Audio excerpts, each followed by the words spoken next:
Ayol faqat yemoq ichmoqqa, kiyim kechakka, turar joygagina muhtoj bo'lmaydi.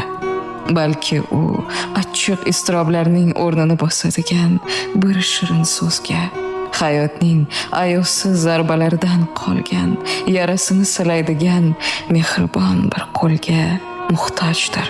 Mashaqqatlarni esdan chiqarishga ko'mak beradigan mushfiq qalbga, og'ir kunlar tushganida boshini yelkasiga qo'yib suyini oladigan suyanchiqqa ham muhtojdir.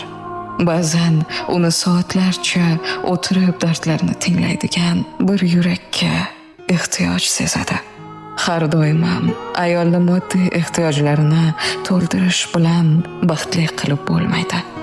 Mehr bilan parvarish qilmagan gulingni qaysi tuproqqa ekma, foydasizdir.